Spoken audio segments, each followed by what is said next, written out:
जय Hind. Class 10th के CBSE board में जो एग्ज़ाम होता है, बोर्ड का एग्ज़ाम, उसमें एक क्वेश्चन बार बार पूछता है स्टेट और नेशनल पार्टी को लेके। तो उस क्वेश्चन को इस साल के लिए वो क्वेश्चन बहुत ही इंपॉर्टेंट है और उस क्वेश्चन को हम डिस्कस करेंगे कि किसी भी पार्टी को, किसी भी पॉलिटिकल पार्टी को नेशनल पार्टी कब कहा जाएगा और उसको स्टेट लेवल की पार्टी कब कहा जाएगा। कुछ कुछ क्राइटेरिया हैं जो कि इलेक्शन कमीशन के द्वारा डिसाइड किया गया, इलेक्शन कमीशन हैंडबुक 2019 के अनुसार। तो हम देखते हैं कि कौन कौन से क्राइटेरिया हैं, कौन कौन से नॉर्म्स हैं, पैरामीटर्स हैं, उसको हम डिस्कस करेंगे। तो क्वेश्चन होता है what is state level party, या तो ऐसे क्वेश्चन पूछ देगा या क्वेश्चन ऐसे पूछ देगा explain criteria decided by election commission for any state level party. इस तरह से क्वेश्चन पूछ सकता है, या एक तरीके से और क्वेश्चन पूछ सकता है व्हाट आर द पैरामीटर्स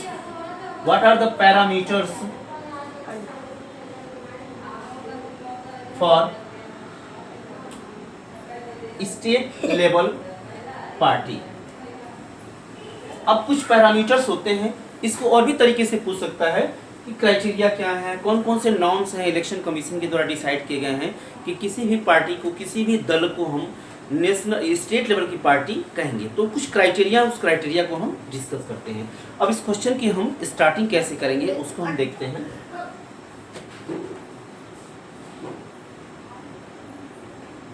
इस क्वेश्चन की स्टार्टिंग हम करेंगे कि there are many other parameters that are decided by the election commission to make any party state level party. Starting इसकी करेंगे देयर आर, इसका आंसर होगा there are many of the criteria decided by election commission of India to make any political party as state level party। अब इसकी जो पहली जो शर्त है, पहला पैरामीटर्स है कि इफ, यदि कोई पार्टी, कोई दल हो, चाहे हम सपा का उदाहरण ले लें या भाजपा का उदाहरण ले लें या कांग्रेस का उदाहरण ले लें या बसपा का उदाहरण, किसी भी पार्टी का उदाहरण ले लें, कि यदि कोई पार्टी, अगर चुनाव हो रहा है, असेंबली का इलेक्शन हो रहा है, ध्यान दीजिएगा, विधानसभा का अगर चुनाव हो रहा है, यूपी में अगर चुनाव हो रहा है, और अगर कोई पार्टी जितने भी वोट पड़ रहे हैं, जितनी भी वोटिंग हो रही है, उस वोटिंग का अगर 6% वैलिड वोट प्राप्त कर रही है और प्लस 2 एमएलए की सीट प्राप्त कर रही है, तो उस पार्टी को हम कहेंगे स्टेट लेवल की पार्टी। तो इसका आंसर होगा इफ एनी पार्टी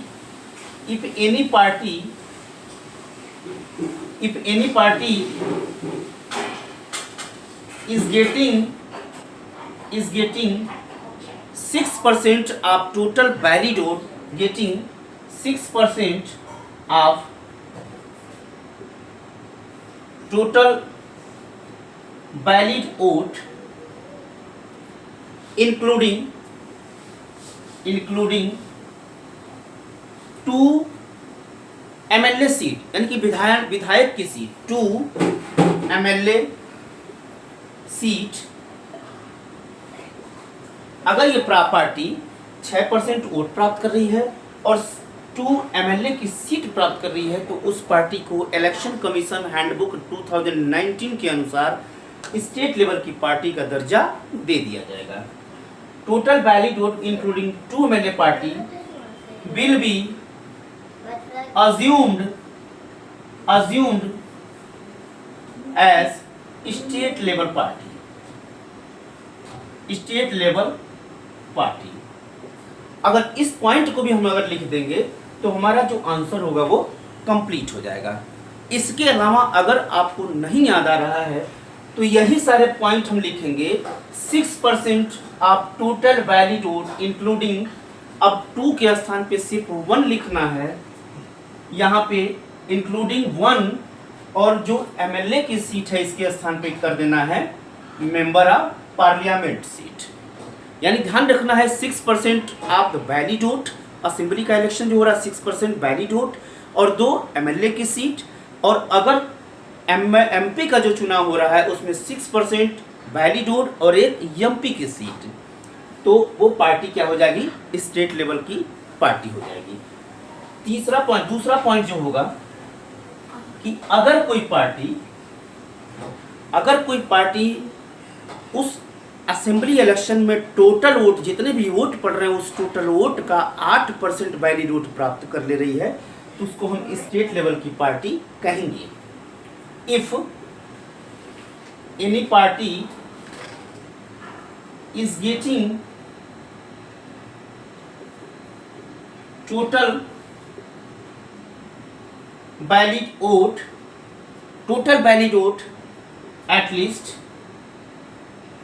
8%, अगर वो पार्टी 8% प्राप्त कर रही है, 8% प्राप्त कर रही है, तो that party will be assumed as state level party according to election commission handbook 2019। Valid vote at least 8%, then the party will be assumed as state level party according to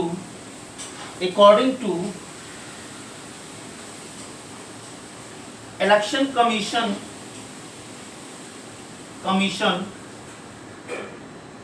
handbook 2019। अब ये 3 point है, इस 3 point में से अगर कोई भी point आपको याद आ जा रहा है तो स्टेट लेवल की पार्टी का आप आंसर बहुत बढ़िया तरीके से दे सकते हैं। या तो तीनों में से एक लिख दीजिए, और अगर आपको आ रहा है तीनों तो तीनों लिख सकते हैं। मेरे ख्याल से सीबीएसई बोर्ड का जब बोर्ड का पेपर होता है तो इतना समय नहीं होता कि हम तीनों लिख दें। इसमें से जो आपको आसान सा लगे कि 6% वोट प्राप्त कर रही है और 1 एमपी की सीट प्राप्त कर रही है, 6% वोट प्राप्त कर रही है, या 2 एमएलए की सीट प्राप्त कर रही है, या टोटल जो वैलिड वोट पड़ रहा है उस इलेक्शन में उसका 8% प्राप्त कर रही है, तो automatically that party will be assumed as state level party according to election commission symbol 2019 handbook. ठीक है, तो ये हमारा आंसर हो जाएगा। इसके बाद दूसरे वीडियो में हम देखेंगे कि नेशनल लेवल पार्टी का क्वेश्चन कैसा होगा। मिलते हैं नेक्स्ट वीडियो में।